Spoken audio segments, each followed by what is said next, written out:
Assalamu alaikum warahmatullahi wabarakatuh. Yan masu kallon sauran barka da haka. A gurguje dai na zo muku da wani ƙayataccen fim mai suna da Wakilin Yaƙi.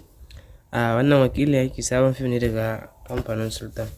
Ina son da dama sun kalle shi wasu kuma ba su kalle shi ba. To idan kana buƙatar kallon nan fim ɗin ka bi mu wato daga farko a ƙarshe domin ka sare yadda za ka samun shi ba tare da ka saka makullan sirri ba. Sannan kuma ina roƙonka da wannan na farko zan karanta na ta mai barka da ka da ka wani subscribe ga nan alamu ƙara tunda sanar da kai ba tare da ka je ka yi sacin ba. A duk lokacin da muka saki sabon fim ta YouTube da sanar da kai ba sai ka je ka yi sacin ba insha Allah.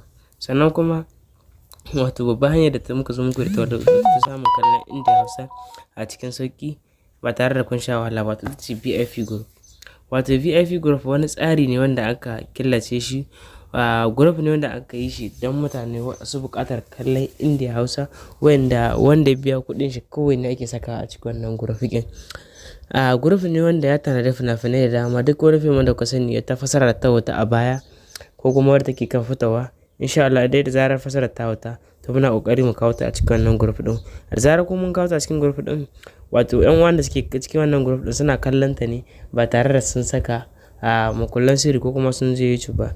Duk wani fim da za su bukata in dai an sake shi to suna diba cikin group din to za su same shi ne, za su iya kallon shi, za su iya saukewa ba tare da sun saka makullan sirri ba. To kai kuma dan waka da ke bukatar kalli Indiya Hausa kana zuwa YouTube, kai ne cikin YouTube, kai ne browser, kai ne TikTok kana neman ka kalli fim ko kuma zaka ganin talla wani fim ka rasa ina ne zaka same shi, to wannan ita ce hanya. Akwai lambar mu cikin wannan bidiyo, idan ka ji kana buƙatar a saka ka cikin group na VIP zaka iya ɗaukar ta ka yi mana magana sai mun ka ƙarin bayani da yadda zaka samu kai ma ka rika kallo a cikin wannan link din zamu ajiye ku a ƙasa.